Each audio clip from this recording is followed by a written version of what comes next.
Sanabria. Quiero ser diputado del PAN o del PRI o del PRD, o cualquier cosa que tenga un poco de poder. Quiero convertirme en músico político y construir un piso de periférico. Quiero acabar con el tráfico, tendré que tapar la historia de México.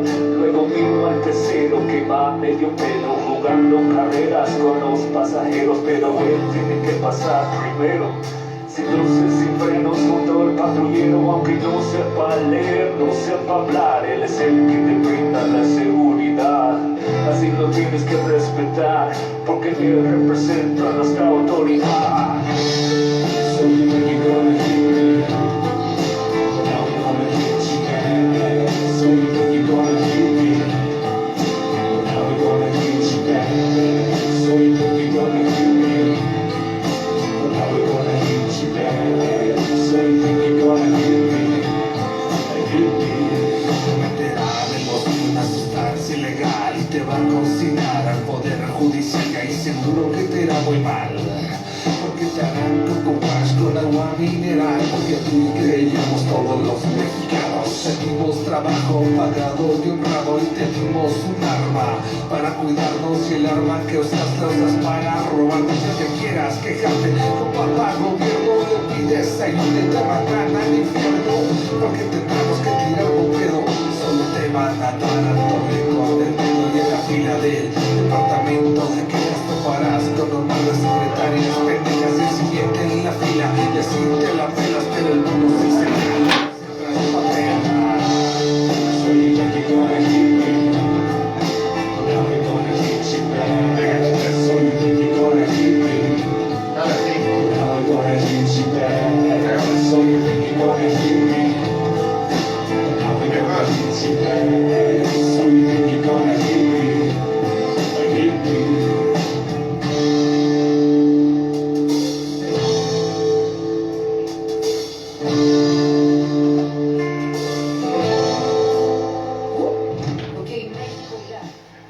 Buenas noches, bienvenidos a todos y todas al programa Yo Opino Usted También del día lunes. Espero que hayan pasado un lindo fin de semana.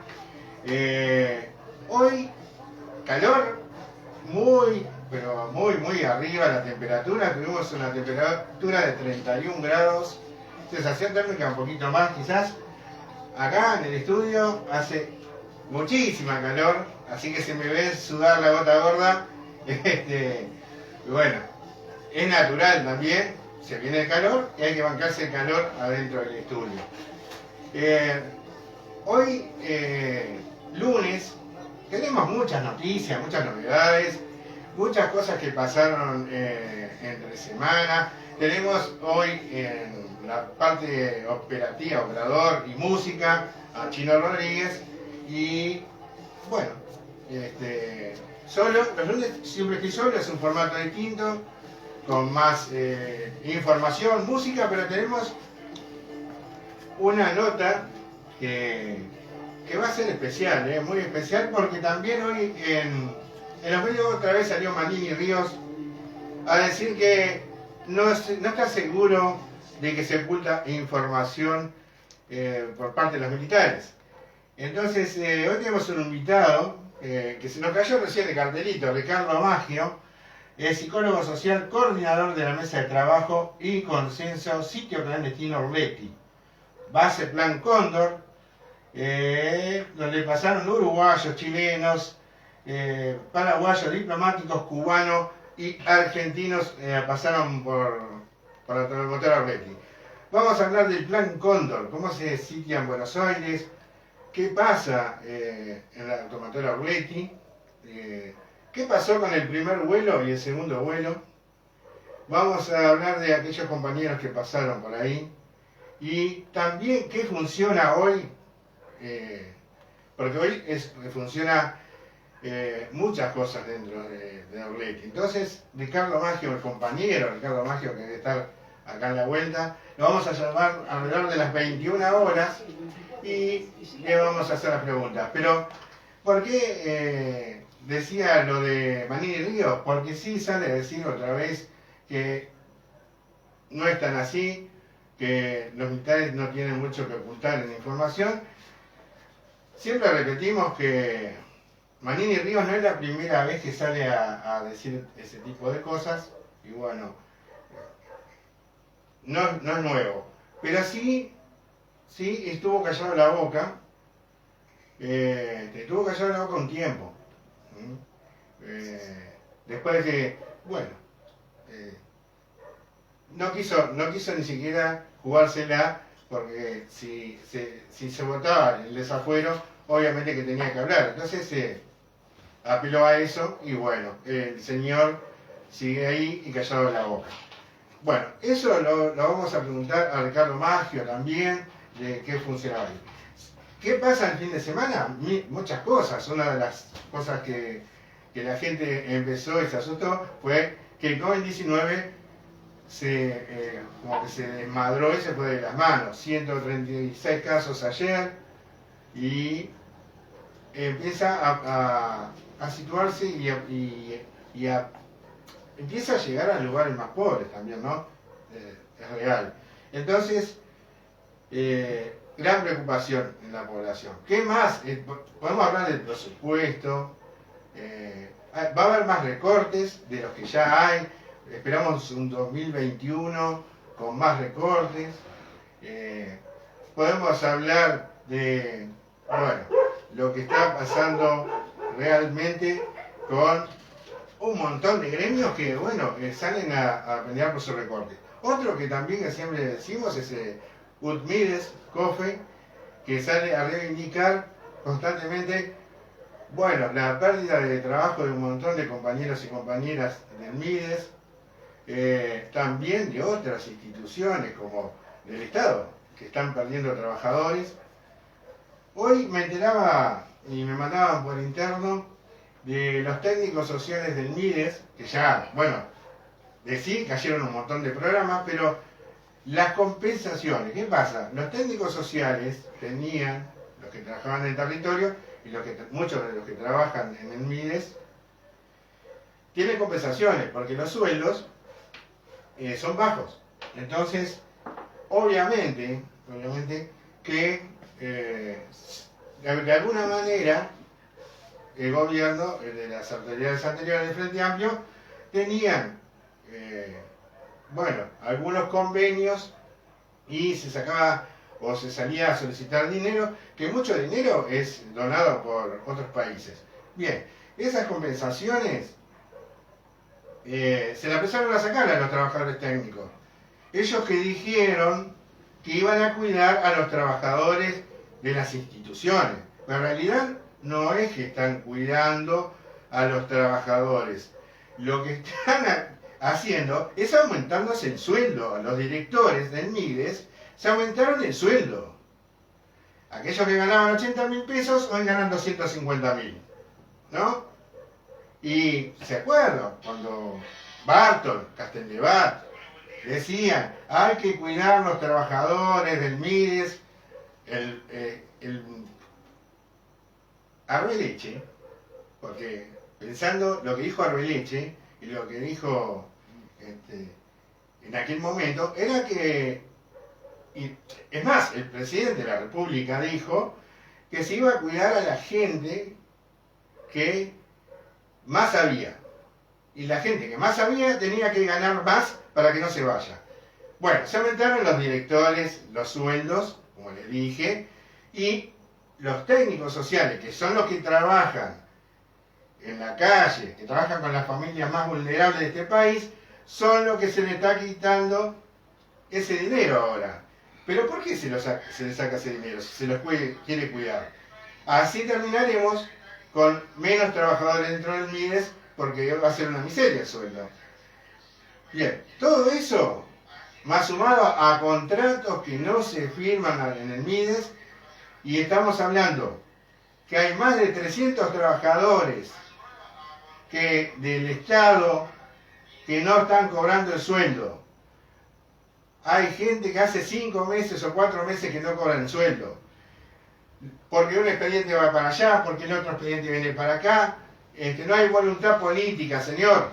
Por favor, hágalo por los trabajadores de este país. voluntad política. Traten de que esos expedientes sean lo más rápido posible.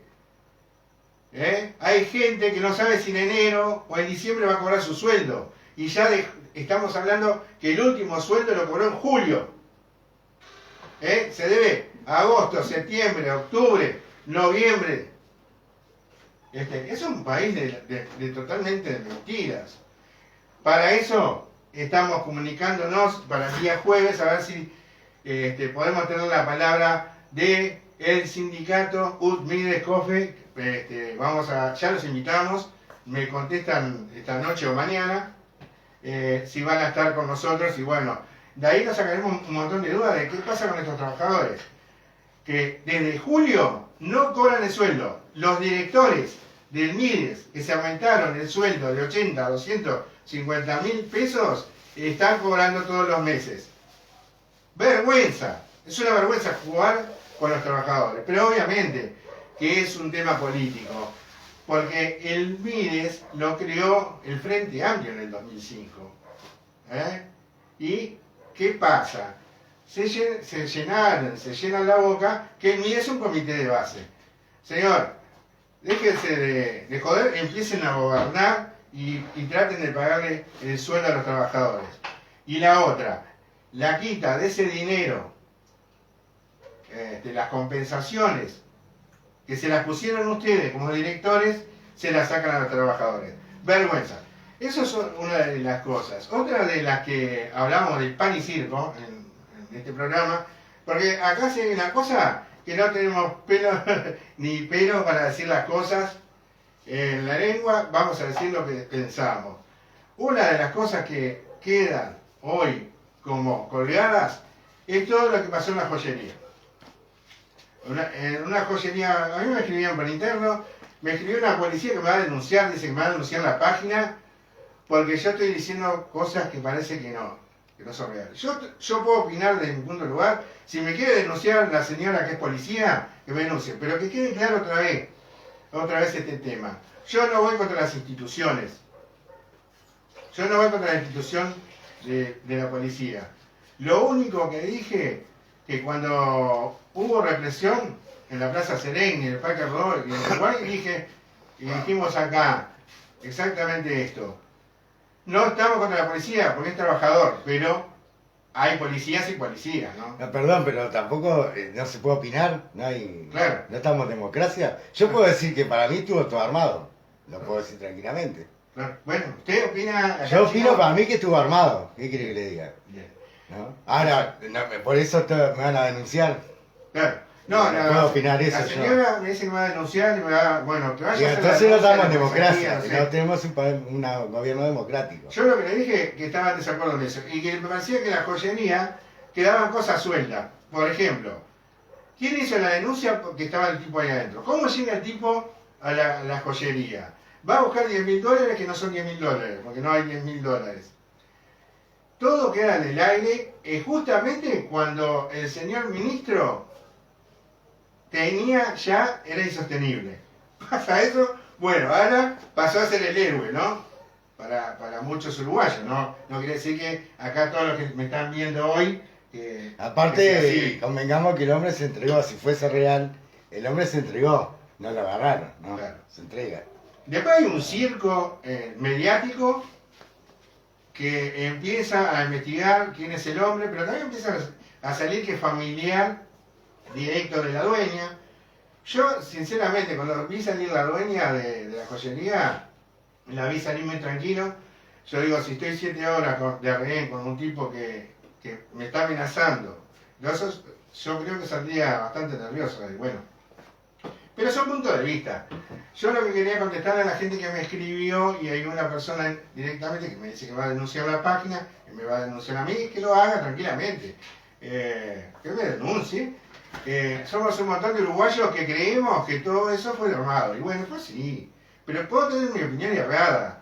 Y, obviamente, que nos informamos, ¿no? Yo no estoy tirando acá por parte. No. Realmente, da para desconfiar. ¿Está? Señores, 20:49, le dije, tengo a Ricardo Maggio dentro de un rato, psicólogo social, coordinador de la mesa de trabajo y consenso del sitio clandestino Orleti. Bien, que le vamos a preguntar todo, el Plan Cóndor en Argentina, qué pasaba en Orleti, y antes voy a ir a qué dice el señor Manini Ríos, ¿no? Porque después voy a recibir a Ricardo. Manini acá habla sobre los desaparecidos. Tengo mis dudas de que haya información oculta, dijo Manini Ríos.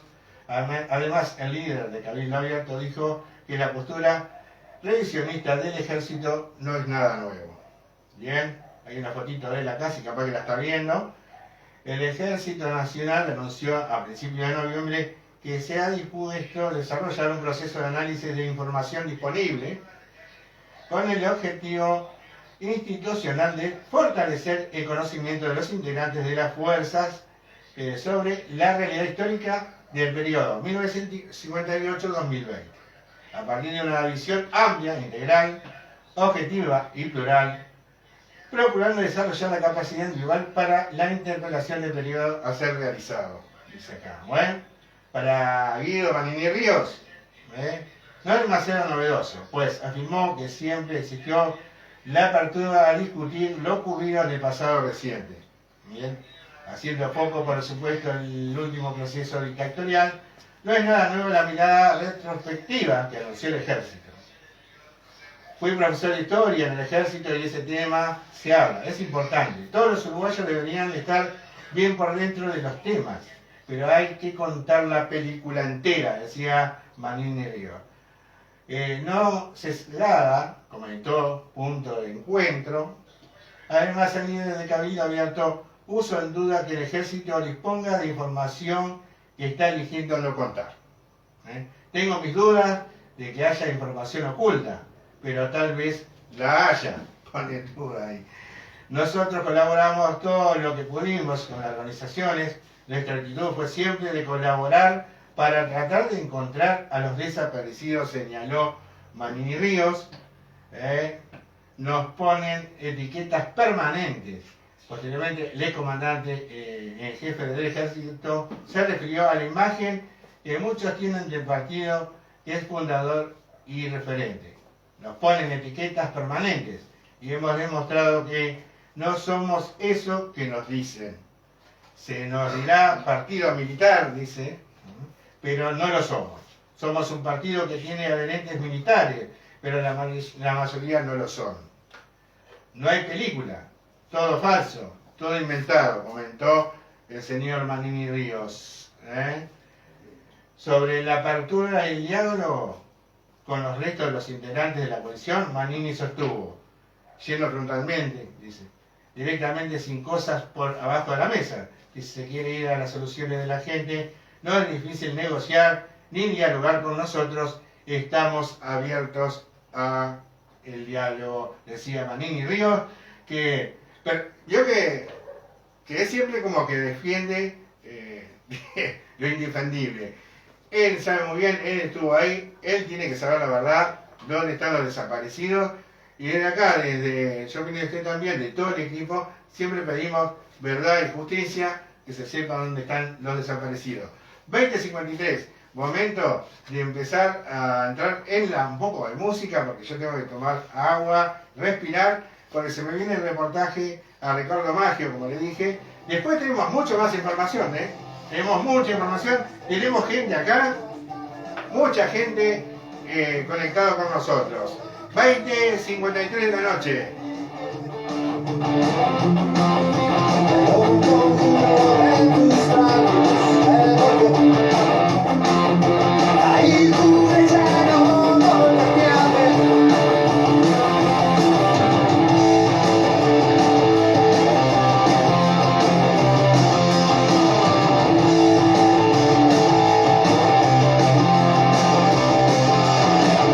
Eso tiene mi ser, atrapada en sus paredes, yo llevo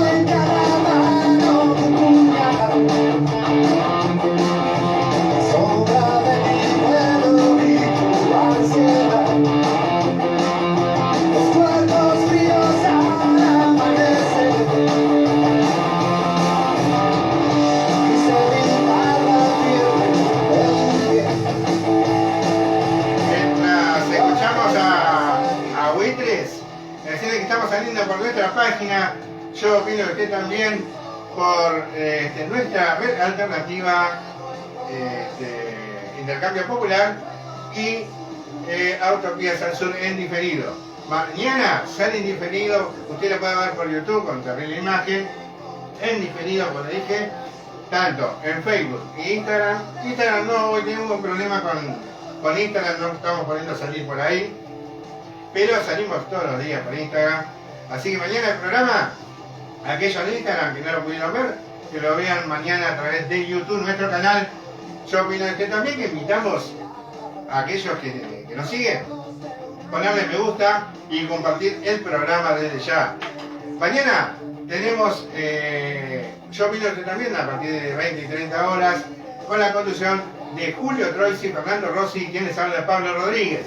Miércoles, El Mundo Tiene Voz, a partir de 20 y 30, 22 horas, todos los periodistas del exterior, y con la conducción de quien les habla, Pablo Rodríguez. Y el viernes, señores, Peñarol en nuestro barrio, El Mundo Tiene Voz, locución, Elena Pereira y Pablo Rodríguez, quien le habla, tiene toda la semana programones. Bien, decíamos, porque el otro día estaba hablando con algunos políticos que salían a decir el tema de la luz, que ya empezaron muchos a salir a los barrios. Nosotros vamos a empezar a invitar también y decirle que los jueves, creo que el jueves me lo salté, pero el jueves también tenemos Yo Opino y Usted También, con la conducción de Fernando Rossi y Julio Troisi, quien les habla, Pablo Rodríguez. Pero en esto de los jueves, estamos por salir de FANCAP, la Federación de ANCAP. Bueno, la idea es armar el programa ahí e invitar a un montón de personas, ¿no? Así que quiere decir que los jueves vamos a salir de ahí, no este jueves, hasta cuando nos avisen los compañeros FANCAP que empecemos a transmitir en directo, no nos va a tener los jueves de este estudio, nos va a tener del estudio de FANCAP.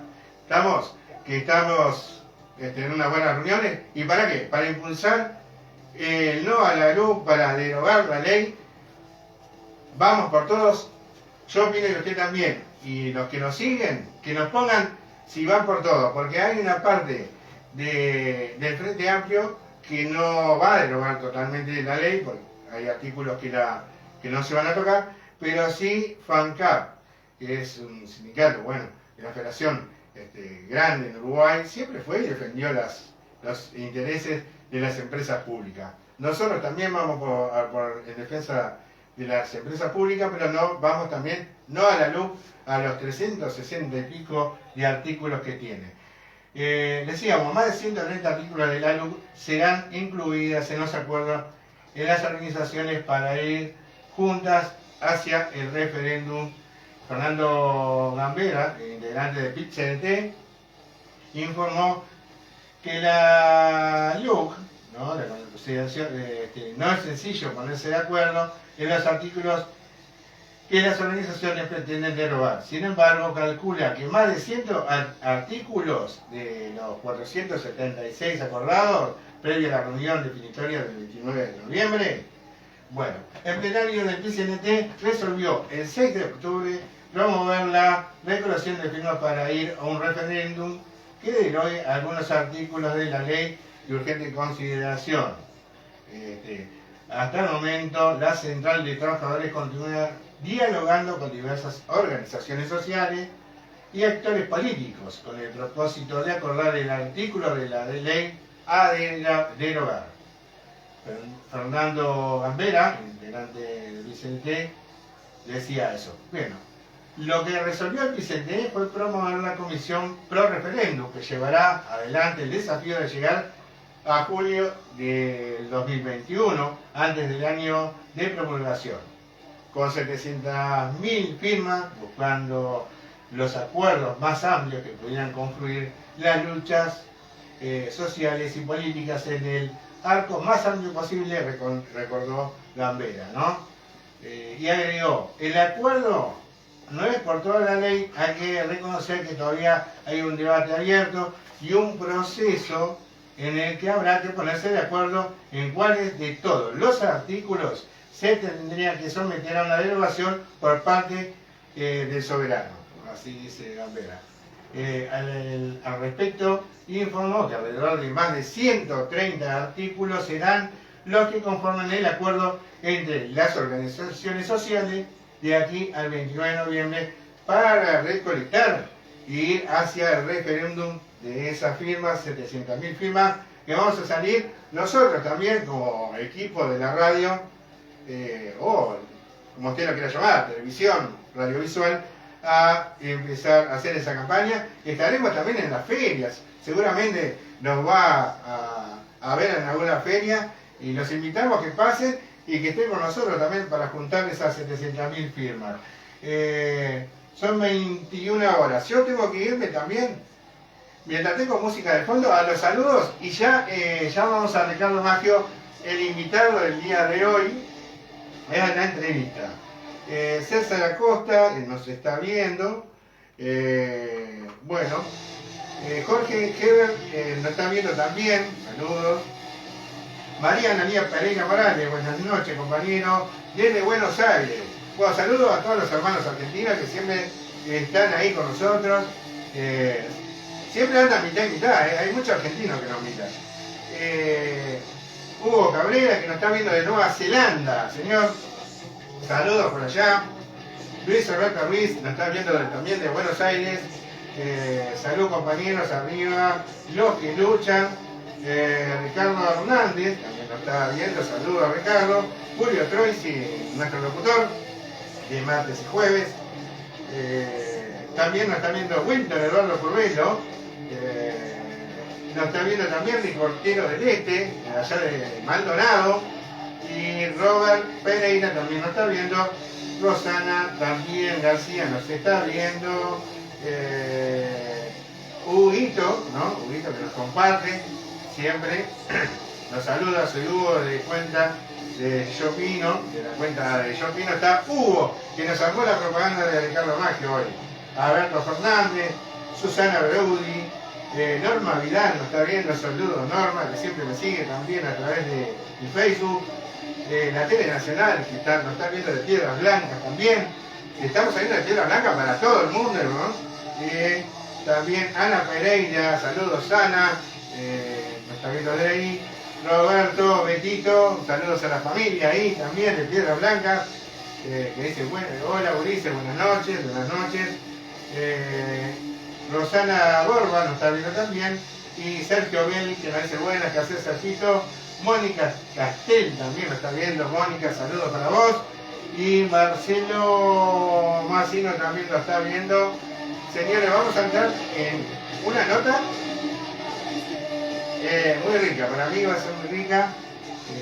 Vamos a llamar a Ricardo Maggio a través del teléfono y mientras yo pongo un poco de música acá, usted me espera, porque esta televisión vivo lo voy a hacer yo, con Ricardo Maggio, una llamada, y lo voy a poner en línea. Ricardito, le digo que te pongas en línea porque ya vamos a salir al aire. Muy bien. Ya lo estoy llamando, así que 21:03 de la noche. Hola compañero, ¿cómo andas? Buenas noches, ¿todo bien? Hola, ¿me escuchás? Bien, Ricardo. Bueno, te voy a poner en línea, estamos en vivo, estoy solo acá.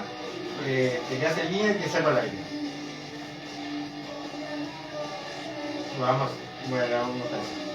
Bien, ya tengo a Ricardo, como le dije, yo voy a bajar acá y lo voy a poner al aire para la entrevista, esta entrevista que es muy buena. Buenas noches, Ricardo, a ver si me escuchás bien vos.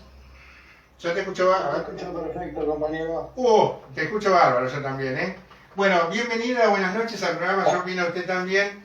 Es un agrado recibirte, Ricardo Maggio. Como siempre hacemos con los invitados, le decimos que nos cuente a la gente, a los televidentes que están ahí atrás, ¿quién es Ricardo Maggio?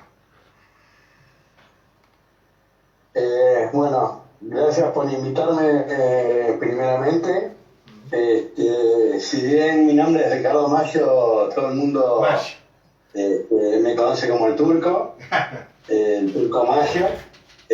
Soy coordinador del sitio de memoria, ex centro clandestino de detención, tortura y exterminio automotores Orletti. Ajá. Y aparte, como coordinador del sitio de memoria Automotores Orletti, soy integrante de la mesa de trabajo y consenso que de alguna forma que esté integrada por organizaciones políticas, sociales o distintos vecinos del barrio, de los alrededores de lo que fue el centro clandestino, y que participan tanto en lo que es actividades culturales, políticas, sociales que se realizan en el sitio de memoria. Bien, porque nosotros le contábamos recién a los televidentes de que hoy sí funciona un montón de cosas y que le íbamos a contar a la gente que funcionaba dentro de la automotora Orletti. También reconocer, no es magio, ¿cómo se pronuncia? Porque yo digo magio, pero no es magio, ¿no? Magio. Sí, todo el mundo. Está bien. Bien. Es más fácil el turco. El turco, bueno, le decimos el turco acá. Turco, del 2016 estás ahí trabajando, sos psicólogo social. Soy psicólogo social, sí. Bien. Terminé el secundario de adulto porque, bueno, el colegio secundario, mis estudios secundarios se vieron interrumpidos por la dictadura. Ajá. Tuve que vivir primero un exilio. Uh-huh. Me tuve que ir con mi familia, nos fuimos al interior del país y después me pude exiliar. Y ya digamos en democracia, con la vuelta unos meses antes de la democracia, volví al país, digamos, para terminar, digamos, de participar de lo que fue la resistencia a la última etapa de la dictadura militar aquí en la Argentina. Uh-huh. Y después ya de adulto pude hacer completar mis estudios secundarios. Uh-huh. Y bueno, seguí estudiando hice la carrera de psicología social. Bien. Bien. Y a partir sí. No. Termina, disculpa. No. Y a partir del 2000, de hace 5 años, trabajo en lo que es 7 años ya, perdón. Uh-huh. En lo que es el ex automotor Orletti. Bien. Bien. Primero a lo que dependiendo del gobierno de la Ciudad de Buenos Aires y después del traspaso, uh-huh, depende directamente de la Secretaría de Derechos Humanos de la Nación. Hoy pertenece con este gobierno, este nuevo gobierno, a esa institución. A la Secretaría, exacto, a la Secretaría de Derechos Humanos de la Nación. Bien. Hoy cuenta con un apoyo desde este gobierno, vos qué decís, porque viste que cada vez que hay un cambio de gobierno, como que se pasa de un lado al otro y después tenés que saber si hay apoyo o no hay apoyo, con qué contás, sí o no. Hoy actualmente, ¿cómo está la mano?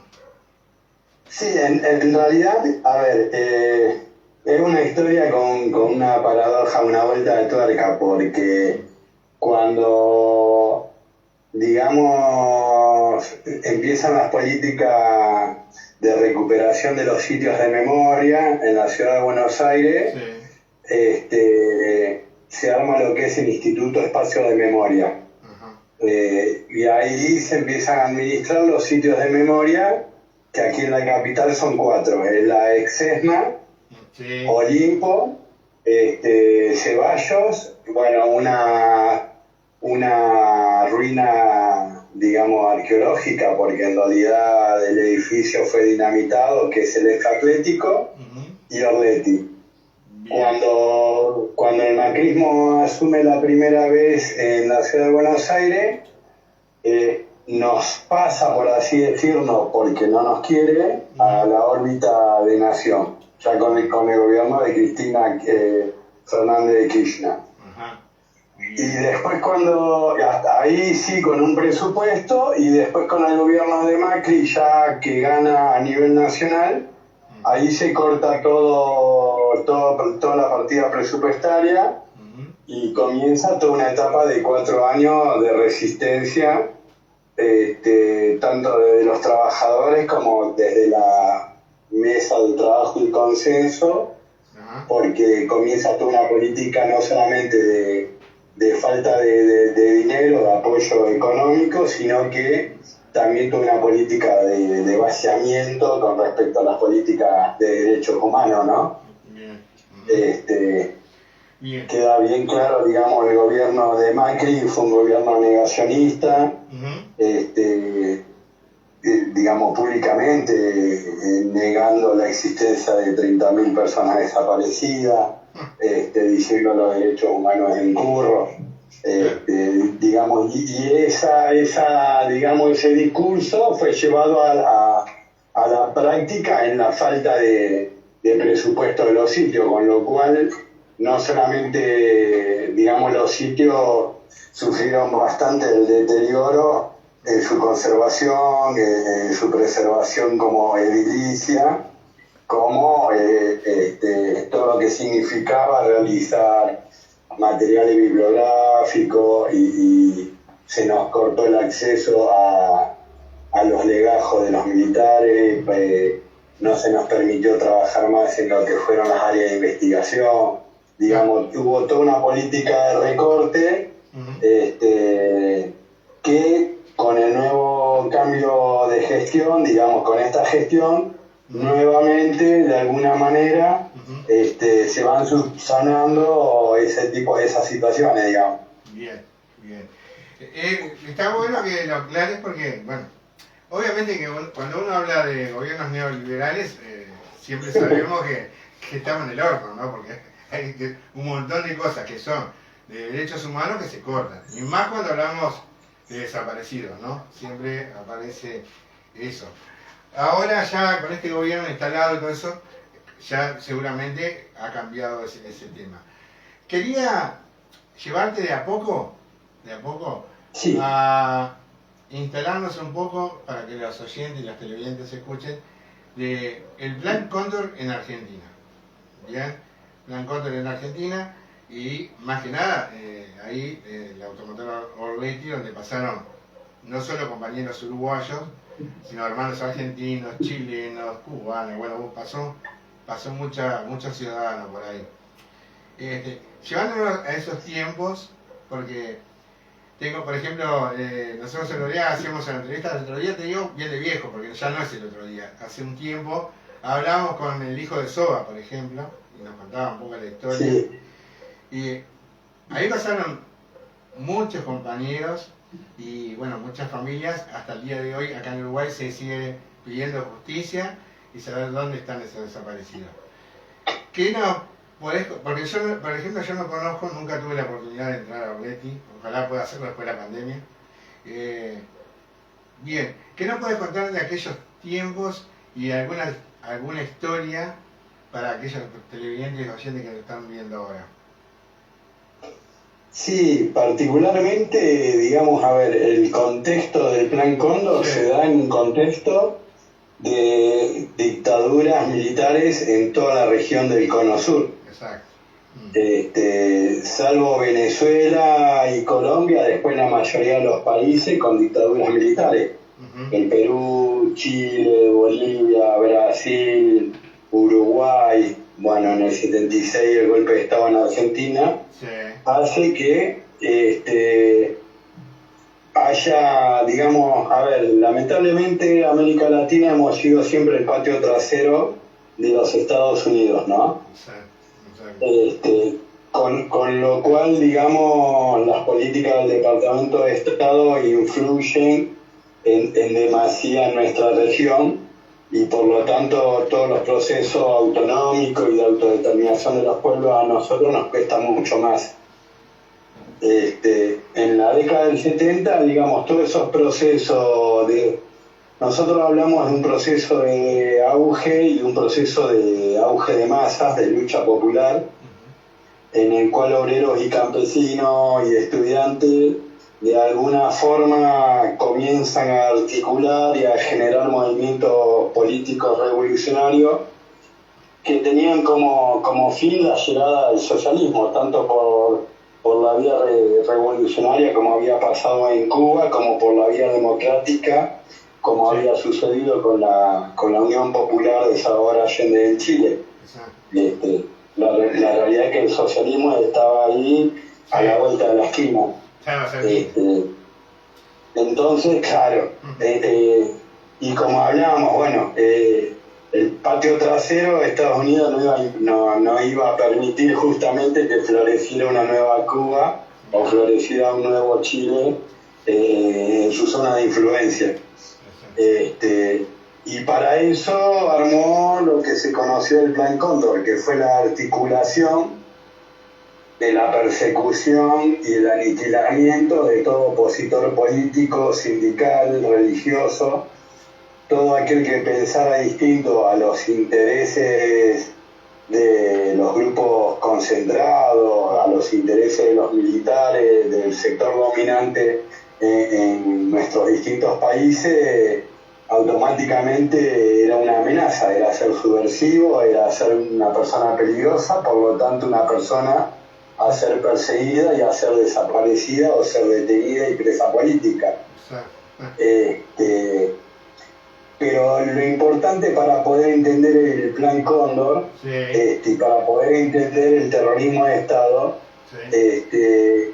el terrorismo de Estado y el genocidio que se cometió en nuestros países, en nuestra región, en nuestra patria grande, va de la mano de la implementación de un modelo económico de hambre y miseria. Y para poder implementar ese modelo económico de hambre y miseria, un modelo neoliberal, se necesitó del disciplinamiento social. Ahora, el disciplinamiento social fue por medio de la violencia estatal, por medio del miedo, por medio del terrorismo de Estado. Porque si no, no se entiende. Es como que, porque después aparecen distintas teorías, ¿no? La teoría de los dos demonios, nosotros decimos aquí en Argentina, en los cuales, como había una juventud que buscaba un camino totalmente distinto al sistema capitalista, había que, bueno, y que por supuesto subvertía los valores famosos occidentales y cristianos, había que acabar con esa juventud para poder salvar la democracia y salvar esos valores occidentales y cristianos. Con lo cual eso es una gran mentira, porque en realidad lo que hubo es el disciplinamiento social por medio del miedo, del terror, del aniquilamiento de cualquier opositor, para poder implementar un modelo económico de hambre y miseria, ¿no? Que después llevó a que América Latina en la década del 80 sea considerada la década perdida para América Latina, ¿no? Exacto. O sea, el resultado en nuestros países fue más hambre, más analfabetismo, el ingreso masivo del consumo de droga para nuestras juventudes, mayor desnutrición en nuestros niños, las consecuencias económicas y sociales fueron tremendas, en donde un sector de la sociedad, pongámosle un 20, un 25% siendo generoso, se beneficiaron de esas políticas económicas y un 75% mirando cómo se comían la torta a la clase dominante, ¿no? Es cierto. En aquel momento, en el terrorismo de Estado, totalmente de acuerdo, ¿no? Con eso, y el costo que tuvo, ¿no? El costo, como decís vos, bien, de un capitalismo, pero crudo, cruel, y que hoy, ojo, que hoy ya no hay dictadura, ¿no? Pero ponen plata y te compran todos los medios, te compran esto y te inventan cualquier historia y te ganan una elección, ¿no? Acá pasó, ¿no? Bueno, es así. Es que realmente la clase dominante y el imperio va cambiando su forma de dominación, ¿no? Exacto. En los 70, digamos, fueron las Fuerzas Armadas, que digamos, su mano de obra barata y su mano de obra bruta, por así decirlo, pero después las consecuencias no solamente fueron económicas, sino que fueron sociales y de fragmentación y destrucción del tejido social. El tema de los presos políticos, los exiliados, los asesinados, los desaparecidos, en realidad todo eso lo que generó también fue de alguna forma que las clases dominantes modifiquen su forma de actuar. Y hoy el imperio se maneja con sus propios cipayos dentro de cada país. En el caso de Argentina, digamos, el modelo neoliberal después de la dictadura militar fue implementada desde el menemismo, cuando gobernó Carlos Menem en los 90, y después hubo una restauración neoliberal conservadora con Macri, en la que el pueblo nuevamente tuvo que volver a salir a la calle y de alguna manera resistir esa política. Lamentablemente lo vemos en el Uruguay, ¿no? Después de años de gobierno del frente, que gane esta mal llamada alianza multicolor, donde está el partido militar, los colorados, los blancos, todos juntos como el tango cambalache, pero no por medio de la no por medio de la fuerza, sino que hoy lo logran por medio del voto, lo logran por medio de la desinformación, utilizando los medios de comunicación. Exacto. Utilizan otras metodologías, ¿no? Exacto. Es así. Y así se ganó la elección acá, como tú bien lo dijiste. Bien, yendo un poco, ¿podemos hablar del primer viaje, el Plan Cóndor, de aquel viaje, y el segundo viaje? ¿Podemos contarle a la gente un poco? Sí, lo que se conoció como el primero y segundo vuelo. Exacto. Estás hablando. Sí, viaje, dije, vuelo. Sí, en realidad, bueno, a ver, Automotores Arletti fue la base operativa en la Argentina de lo que fue justamente la instalación, la prueba material de la articulación de las dictaduras. Ahí participaron militares de la DINA, que era la policía chilena. La policía, la DINA era como el OCOA en Uruguay, o de Nino Gavazo, Cordero, Silveira, todos los asesinos uruguayos, de la OCOA, la DINA chilena de Sepúlveda y Pinochet, y lo que era el servicio de inteligencia, la CIDE argentina. Ahí fue articulado, y en un momento sabemos de la presencia de Michael Tower. Michael Tower fue un asesor de la CIA norteamericana que participa en los asesinatos del general Pratt, participa en el asesinato de Letelier, que fue el canciller de Salvador Allende en Nueva York, y participa del asesinato de Berríos en Uruguay, un ingeniero químico que es el que inventa el gas sarín, y es asesinado en Uruguay. Bueno, Michael Tower participa en el interrogatorio de los dos diplomáticos de la Embajada de Cuba. Y sabemos que después, después de ser asesinados los dos diplomáticos cubanos, la presencia de Michael Tower, digamos, no vuelve a estar en el sitio, con lo cual está claro que fue específicamente para el interrogatorio de los dos diplomáticos. En Arletti, como vos bien marcabas, la mayoría de los compañeros son todos compañeros de la Patria Grande, y en su mayoría fueron compañeros uruguayos. Sabemos que la patota de Arletti son los que secuestran y asesinan a Selmar, a Gutiérrez Ruiz, a Rosario Barredo, a Guaitela, y después son parte de el secuestro de lo que fue la primera dirección de lo que fue el partido del PDP uruguayo, que se funda justamente en la Argentina, en el exilio, como respuesta a la dictadura uruguaya. Y en su mayoría todos los compañeros de la primera dirección son todos secuestrados en la Argentina, tanto Gerardo Gatti, Luis Duarte, y de hecho son secuestrados todo un grupo que después son llevados en lo que se conoció en el primer vuelo, que que son 24 compañeras y compañeros uruguayos del PVP, y ellos son llevados de Orletti, son llevados a lo que se conoce allá en Montevideo como el 500 Carlos o el chalet de Punta Gorda, ahí justo en la bahía de Montevideo. Sí. Y que eso había sido una casa tupamara y después de un operativo se lo quedan los militares de Ocoa y lo reciclan en campos de concentración.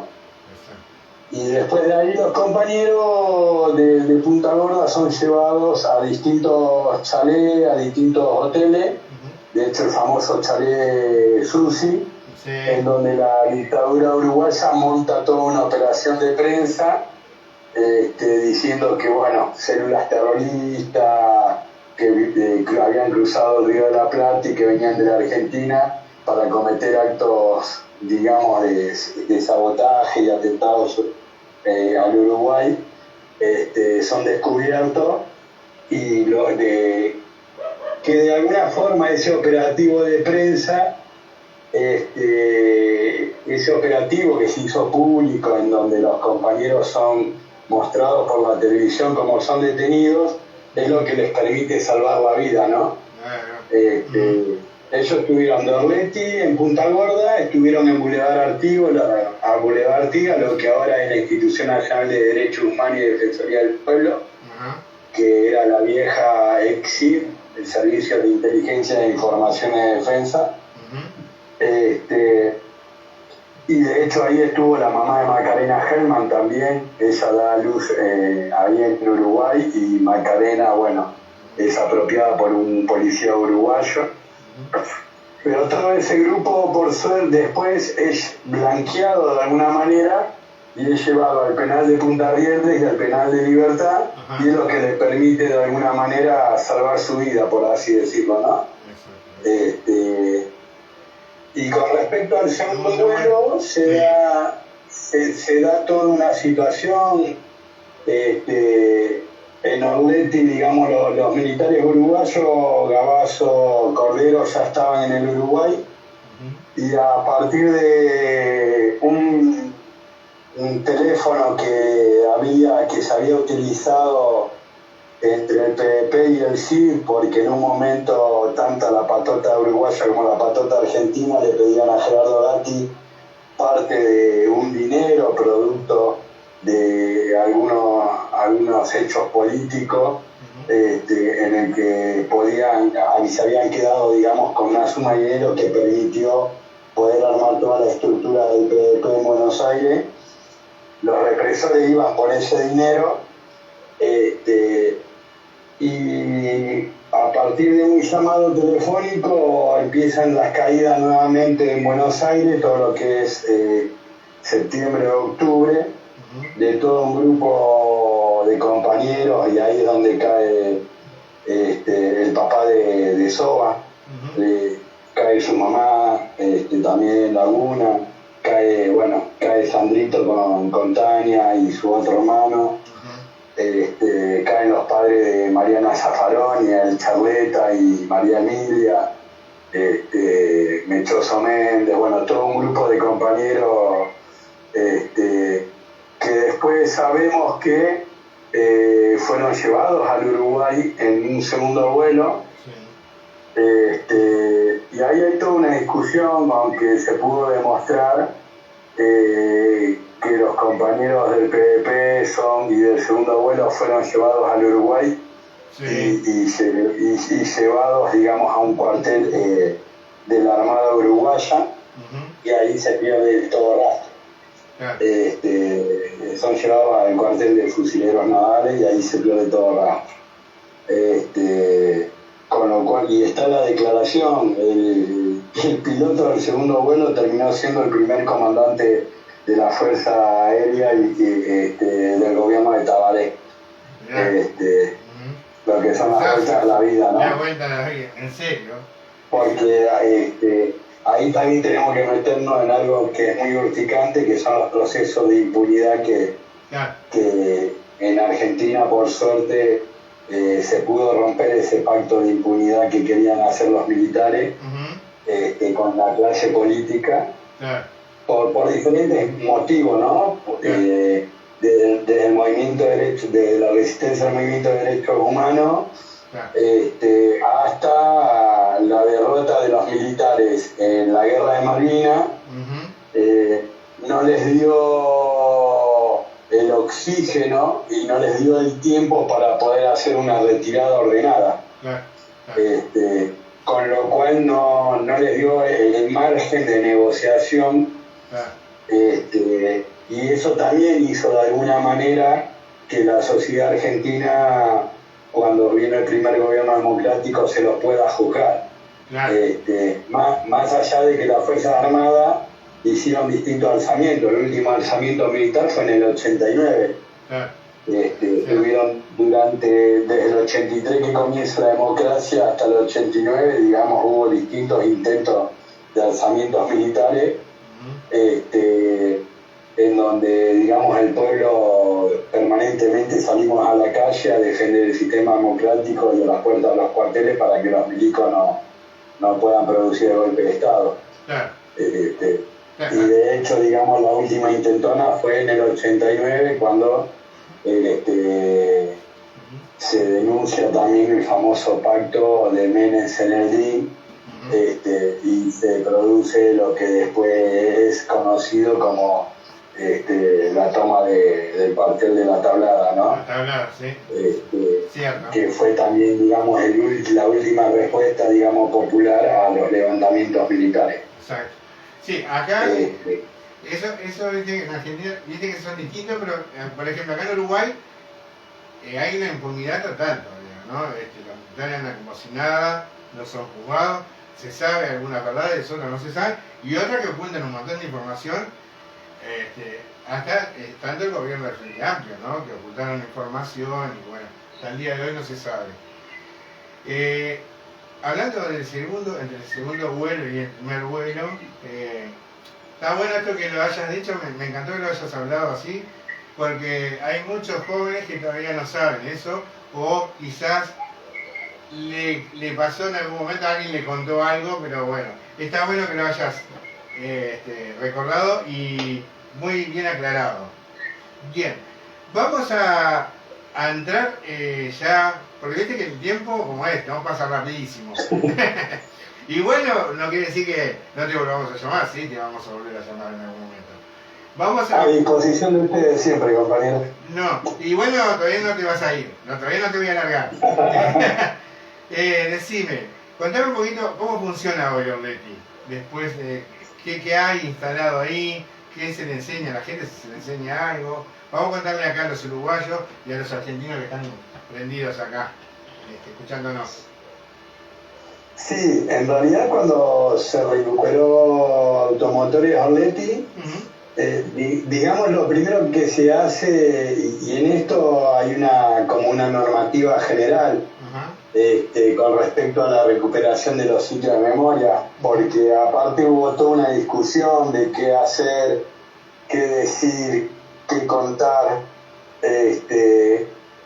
Es historia reciente, con lo cual también es historia dolorosa, en donde tanto los victimarios como las víctimas y los familiares estamos con vida. Entonces, con esto digo que hubo mucho para poder pensar y discutir. Cuando se recuperó Automotores Orleti, lo primero que se hace con respecto tanto a Automotores Orleti como cuando se recupera un ex centro clandestino, es la preservación del sitio de memoria, la preservación material, paredes, pisos, techos. ¿En qué sentido? Justamente por esto que hablábamos, son prueba material de un genocidio.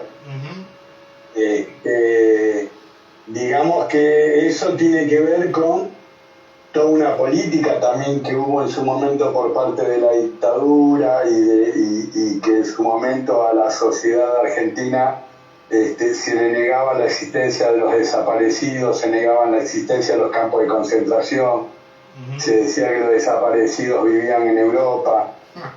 Cualquier disparate. Si se ha dicho tanta cosa. Claro, con lo cual el recupero de un lugar, de un ex centro clandestino, hay marcas en las paredes, hay marcas en los pisos, hay colores de pintura, digamos que hay que resguardarlo en el sentido de que todo eso es prueba material, porque cuando viene un sobreviviente a un lugar que fue campo de concentración, hasta el día de hoy siguen apareciendo personas que denuncian, a pesar de haber pasado más de 40 años de dictadura militar. Hay gente que recién ahora se anima a decir: yo estuve detenido, estaba en tal lugar, y yo puedo reconocer el color de pintura, puedo reconocer que el piso era de madera, puedo reconocer, no sé, el color de los azulejos del baño. Por eso se resguarda lo que nosotros llamamos la prueba materiales, la conservación de todo lo que es el edificio en sí. Bien. Eso como primer medida, digamos. De hecho, cuando nosotros fuimos a la Institución Nacional de Derechos Humanos en Boulevard Ortiga, una de las cosas que nosotros vimos, por ejemplo, toda la parte que había sido el chapadero, ahí en el Boulevard Artigas, todo el subsuelo y la parte de la baja, había sido totalmente modificado porque se había hecho toda una obra de construcción que borró marcas en paredes, se cambiaron los pisos, se habían puesto como una fuente de agua, con lo cual se perdieron un montón de pruebas materiales que tienen que ver con ese edificio al momento del funcionamiento del campo de concentración. Y después lo que se fue haciendo, se fue armando todo un equipo de trabajo, tanto de investigación, en el cual no solamente trabajamos. Sí. A ver, vamos a intentar llamarlo otra vez, a ver. Lo perdimos justo que nos estaba contando. Vamos a volver a llamarlo a ver si, para que nos cuente lo que nos estaba contando justo del tema de la recuperación de esos edificios y qué se está haciendo ahí en Orbetti. Esto es televisión, ¿verdad? Y bueno, a ver si pasa en vivo, que se corta la llamada. Y si no, bueno, quedará para la segunda parte. Lo vamos a volver a llamar, si no. No está sonando el teléfono. Sé que se le quedó sin batería. sin carga. ¿Eh? Además que se quedó sin batería. Seguramente. Vamos a intentar por segunda vez, si no, bueno, veremos. Vamos a ver. Una linda nota con Ricardo, me encantó.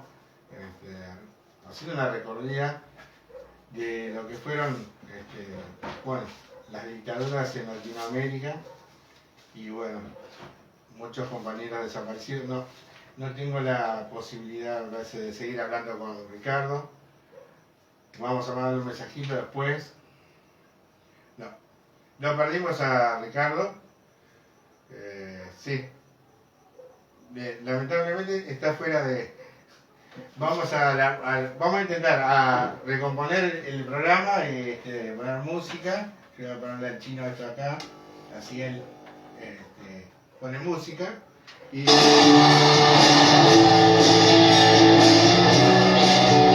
un poquito decirles televisión, ¿verdad? Y aparte ustedes saben que todo esto lo hacemos a pulmón nosotros. Nadie nos banca, no tenemos capitales que nos banquen, por eso. Pero le ponemos de primera mano la información. A Ricardo lo vamos a volver a invitar. Capaz que para mañana vamos a hablar con Ricardo para que salga un rato mañana y nos siga contando cosas. Espero que les haya gustado la nota. Me ponen de qué barrio son. 21:39 de la noche.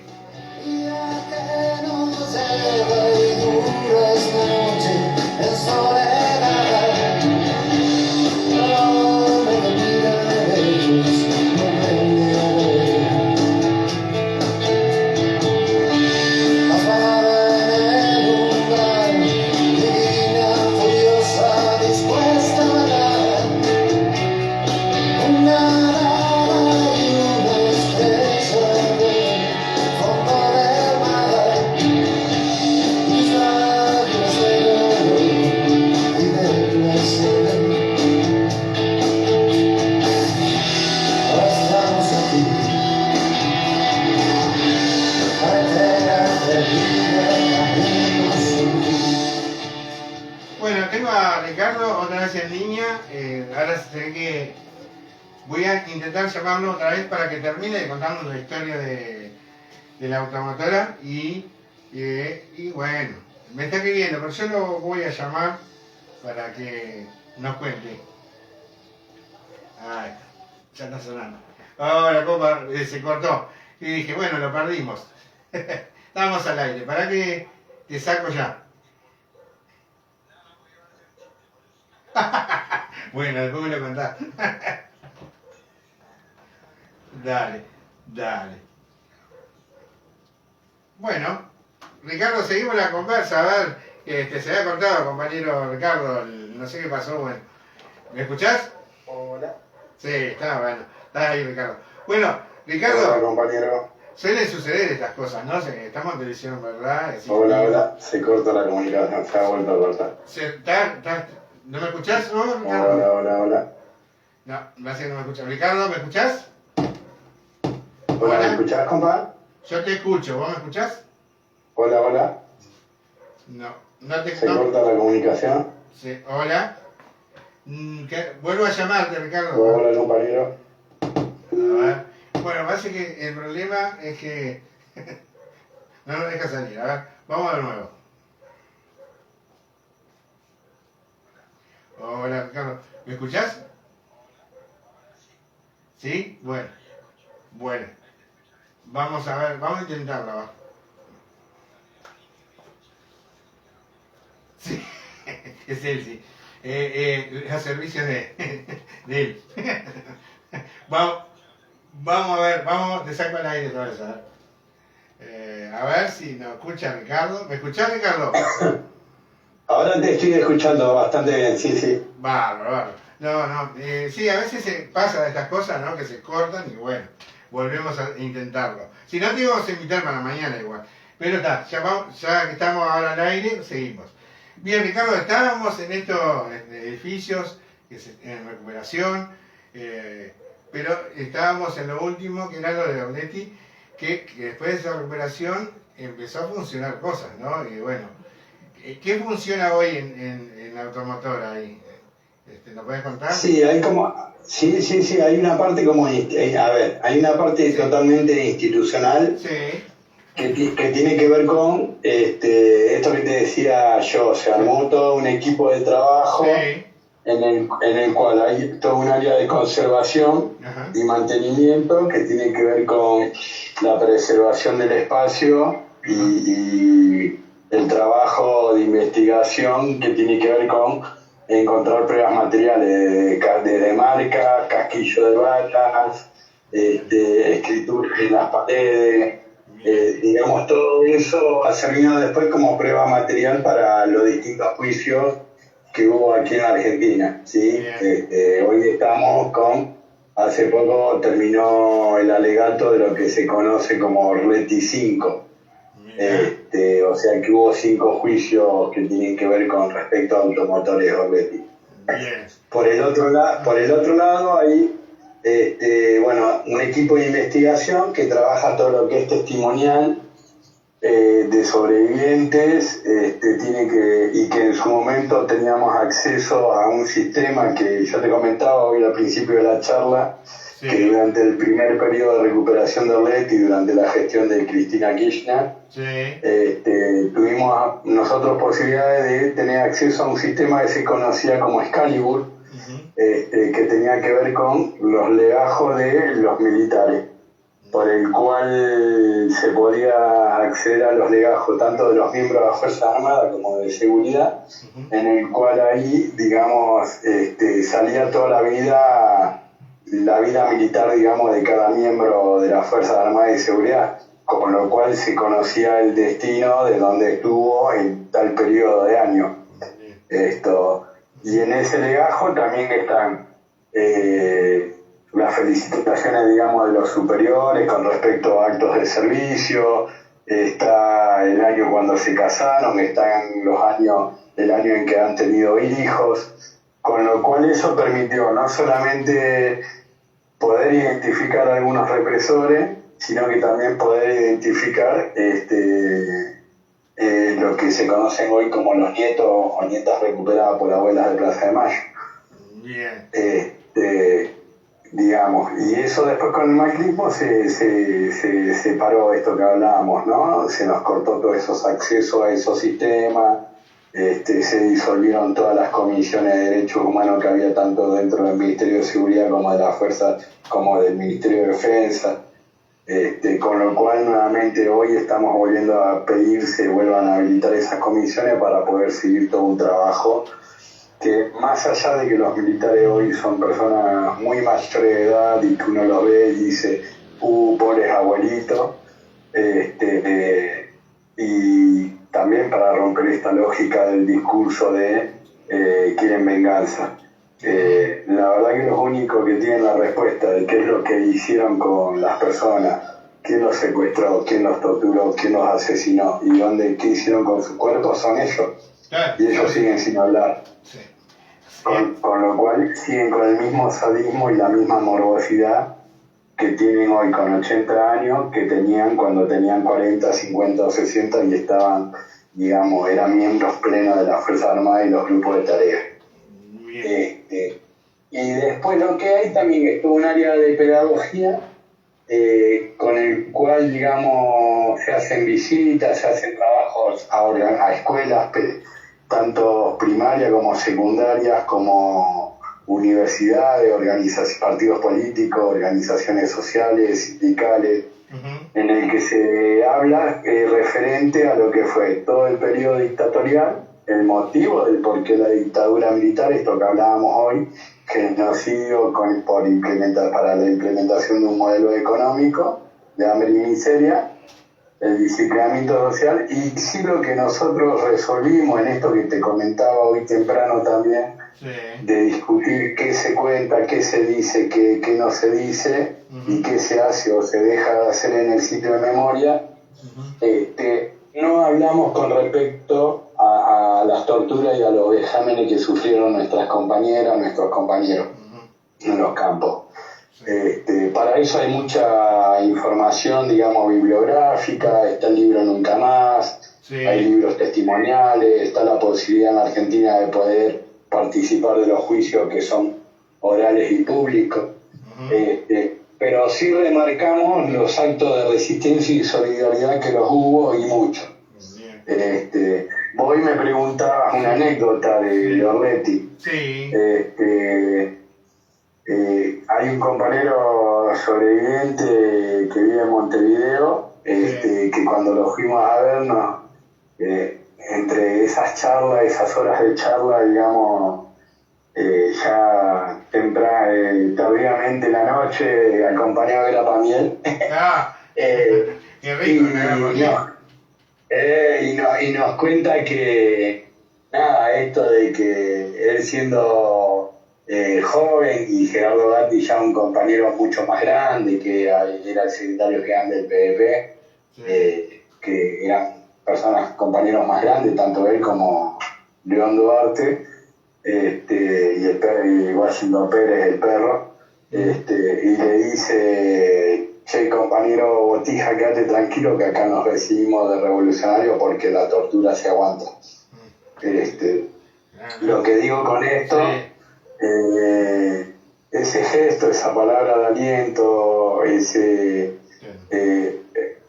a pesar de tener prohibido hablarse, los compañeros hablaban, a pesar de tener prohibido a los compañeros mirarse porque estaban tabicados sus ojos, muchas veces hasta con capucha en la cabeza, los compañeros se levantaban la venda, se levantaban la capucha, y se miraban a los ojos. Los compañeros tenían prohibido porque también eran sancionados o golpeados el tocarse, y sin embargo se daban la mano o intentaban abrazarse como gesto de aliento.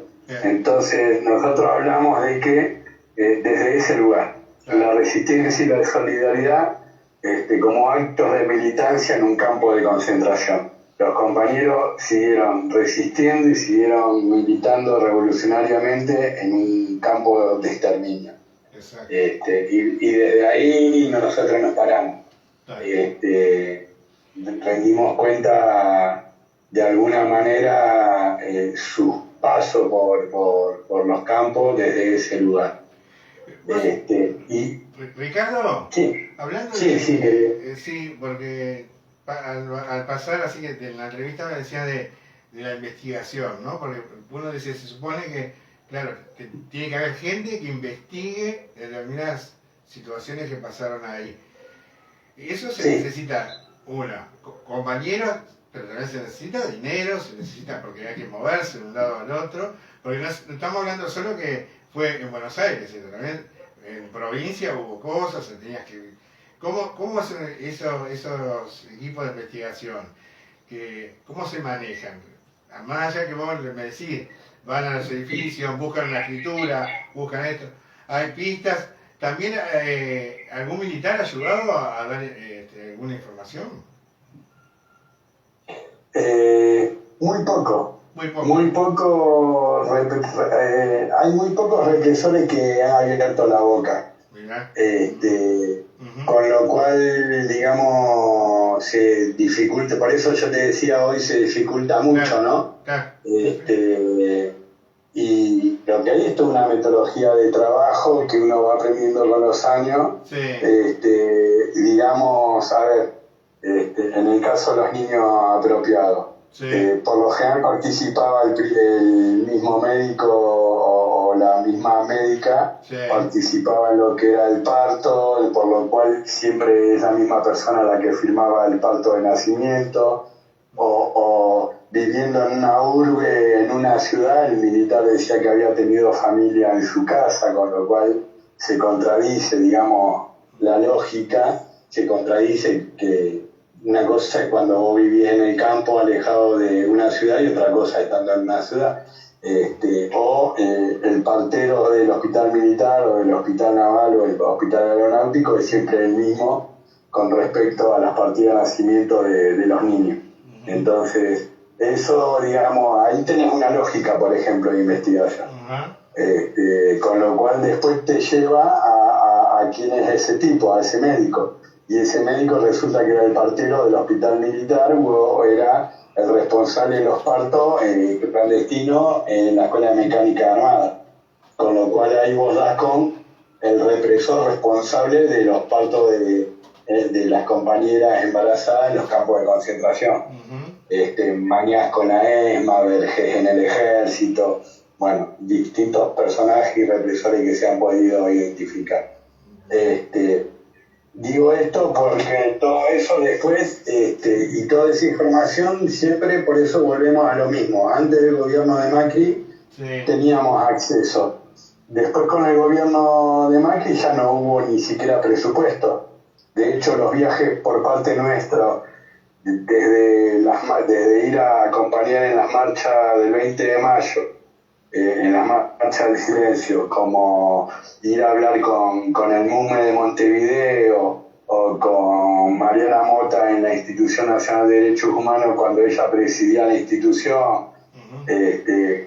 Todo eso se hizo desde el bolsillo nuestro militante. Por eso yo hoy hablaba de la resistencia de los trabajadores, ¿no? Pusimos los autos, nos agarramos las estadías, paramos en casa de compañeros, de amigos, de familia. Cada uno fue buscando, digamos, de alguna manera cómo podernos solventar los gastos y poder estar 3-4 días. Y en esos 3-4 días, digamos, desde hacer entrevistas hasta participar de, no sé, poder recabar el famoso informe que hizo en la época del gobierno de Tabaré, el informe de la República, que son 6 tomos con respecto al terrorismo del Estado, y ahí buscar información, poder acercarnos al observatorio y hablar con Sara Méndez, con Raúl Olivera, poder hablar con las compañeras, con Fernanda, la compañera que en ese momento era la presidenta de la Comisión de Derechos Humanos de la PIT-CNT. Todo eso fue todo a pulmón desde nosotros, poniendo parte del salario nuestro, digamos, en función de la búsqueda de seguir construyendo justicia y verdad acá en Argentina, ¿no? Qué variable, Ricardo, porque mucha gente no lo sabrá, esto de que sale del bolsillo de ustedes,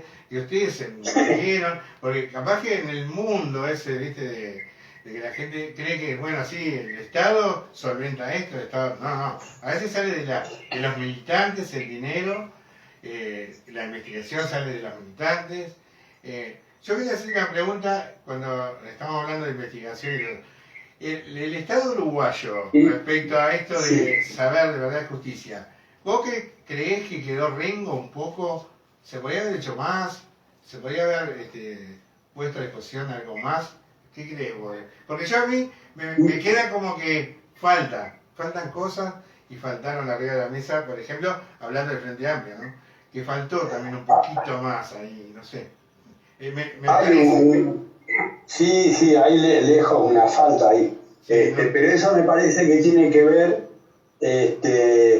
con lo que hablábamos hoy, con los distintos procesos que hemos vivido en los distintos países en el camino de la búsqueda de la verdad. A ver, la Argentina, esto que te decía, yo creo que pudo lograr el juicio y castigo, que no son todos los genocidas, porque hubo un pacto de silencio y hubo un pacto de sangre desde el primer general hasta el último Los Cabitos asesinó, pero sí por lo menos de los más sanguinarios o los más reconocidos que se pudieron identificar y son los tipos que se los ha podido juzgar.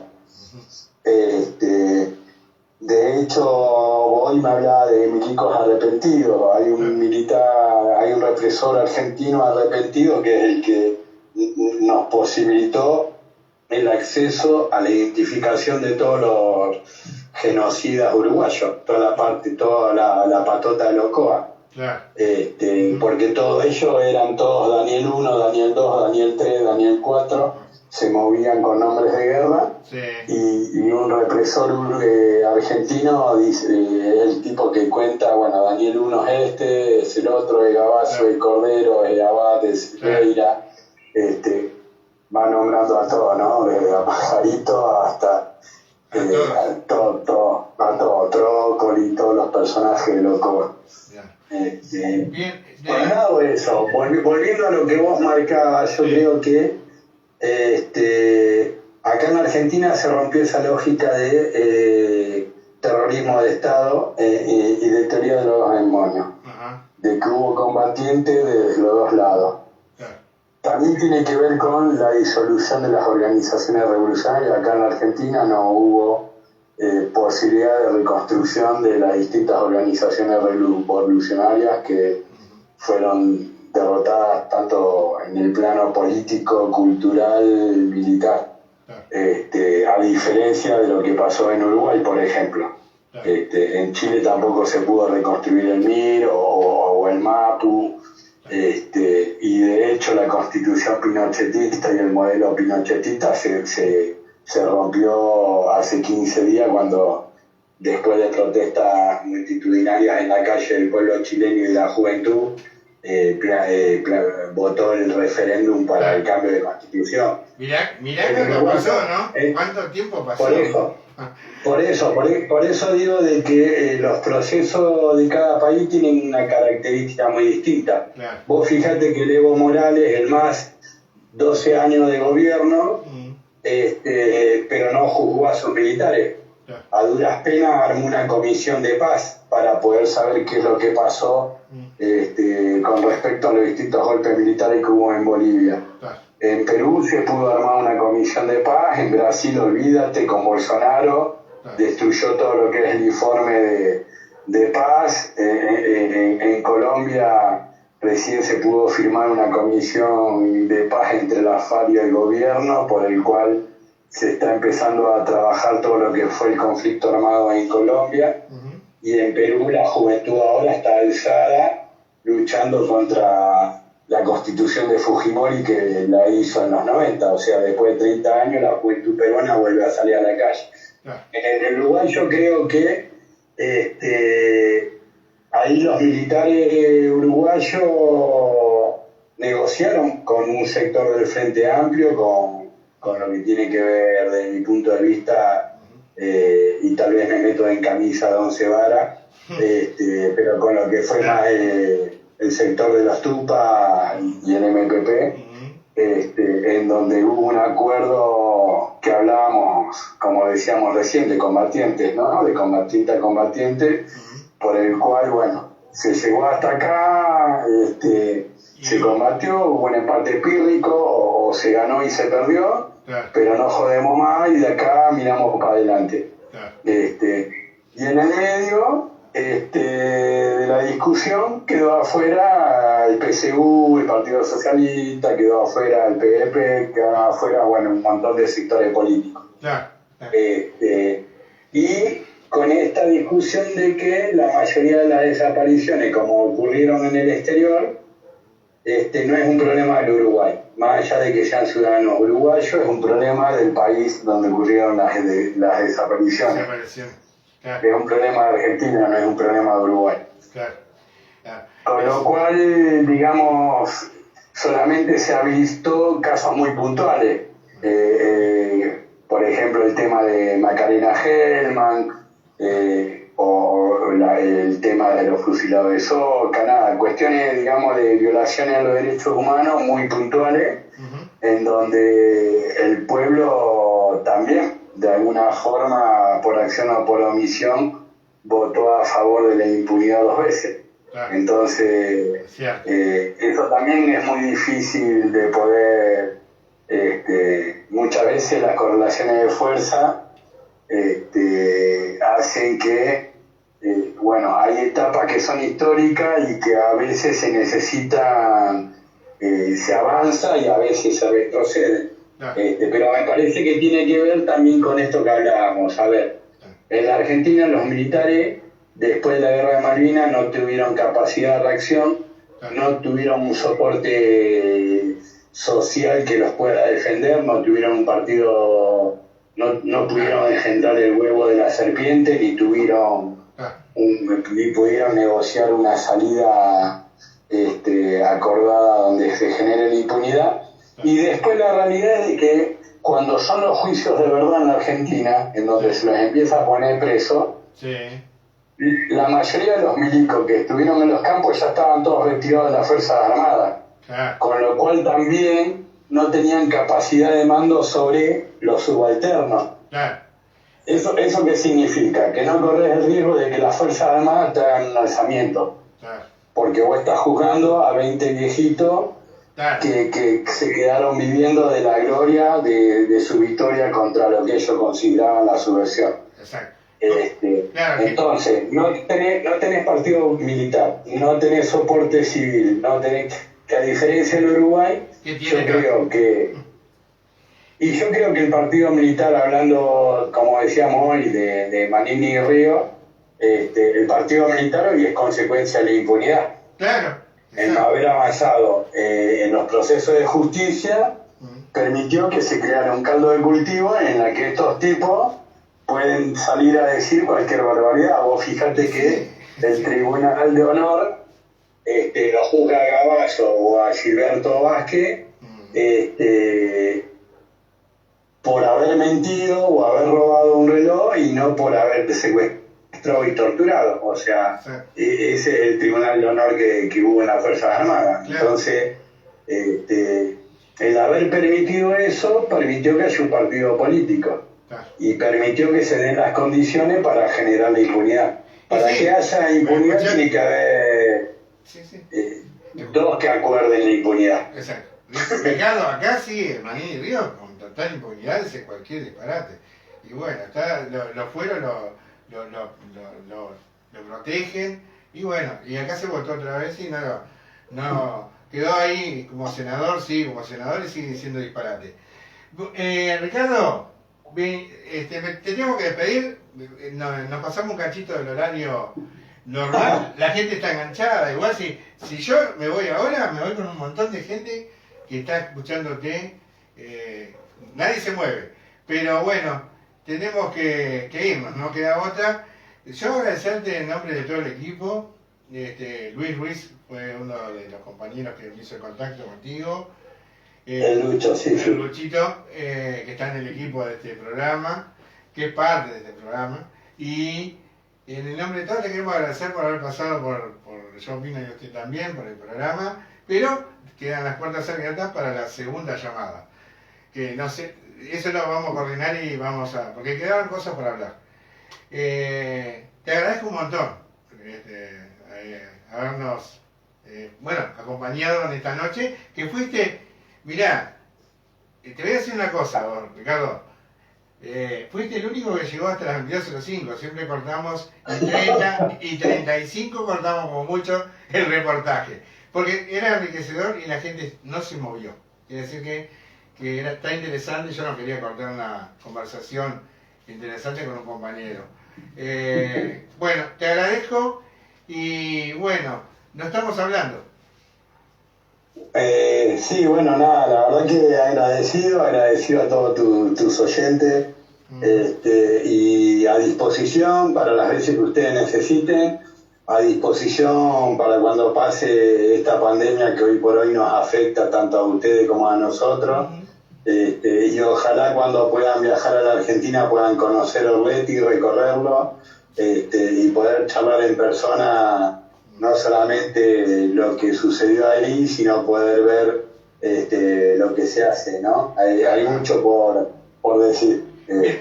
Mirá, Ricardo, te digo así, te corto porque quería contar, te digo así, mirá, nos comprometimos en el aire de ir allá y hacer un programa desde allá, y hablar y hacer una entrevista en vivo ahí mismo, sacar un programa desde ahí.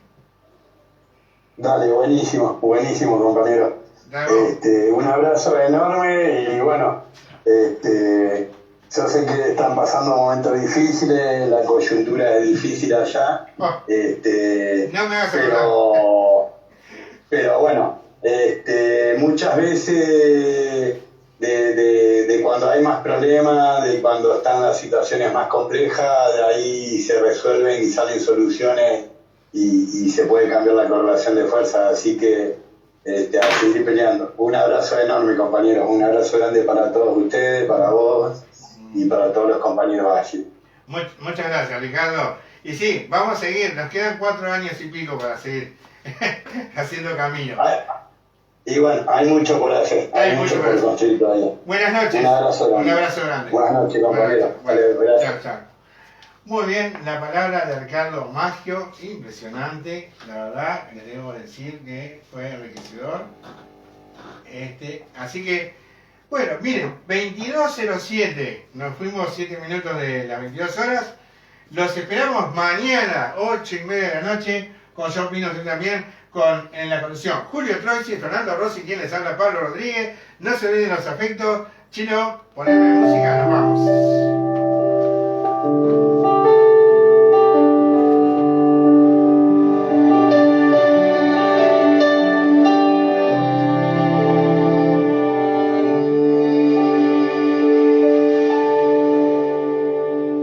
Los viejos amores que no están,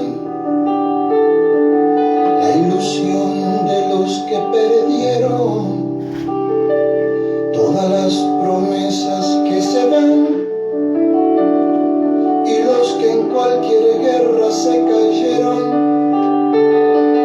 todo está guardado en la memoria, sueño de la vida y de la historia, el engaño y la complicidad de los genocidas que están sueltos, el indulto y el punto final a las bestias de aquel infierno, todo está guardado en la memoria, sueño de la vida y de la historia.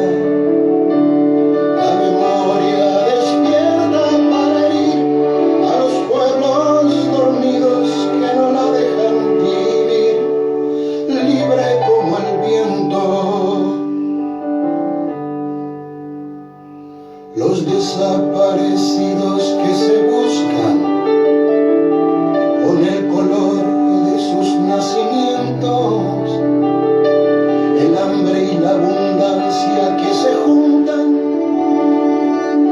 el maltrato con su mal recuerdo,